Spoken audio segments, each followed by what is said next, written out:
I saw him that night. He was smiling. I grew up in a small town in Nigeria, not far from an old village called Umueze. My uncle used to work there as a school teacher. He told us strange things about the place. People heard footsteps at night. I thought he was just trying to scare us. Last year, I had to travel there for work. The town didn't even have good phone service. I stayed at a small guest house near an old palace, or what was left of it. People called it Ulonwoke Oju, the wicked man's house.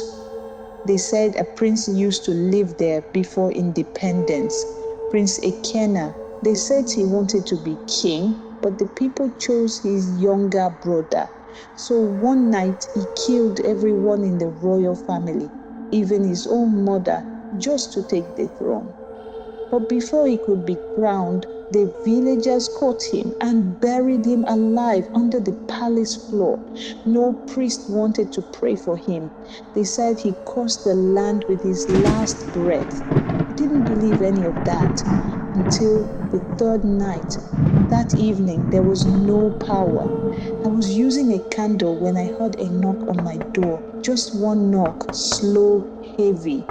When I opened it, nobody was there, but the candle started flickering and I smelled something like burnt hair and wet earth. Then I heard it, a low voice whispering from the hallway. It means it's me, Ikena. I thought someone was playing a prank, but when I stepped into the hallway, I saw footprints, wet footprints, leading away from my door, barefoot, both shaped wrong, like the toes were twisted backwards. I followed them without thinking. They led me outside to the ruins of the palace. The air was cold. I could hear the sound of chains dragging across the ground.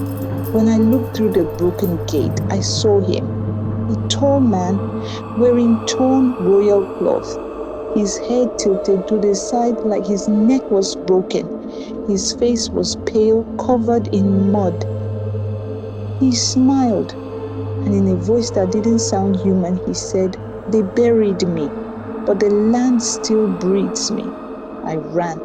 I don't remember how I got back to my room, but the next morning, I left that town before sunrise. 2 weeks later, I saw a post online. A group of construction workers died at the palace site. The ground had collapsed while they were digging. They found bones and a rusted crown in the dirt.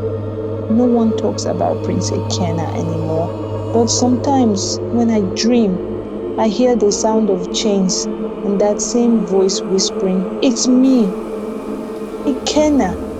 And every time it rains, I smell that same burnt hair and wet earth again.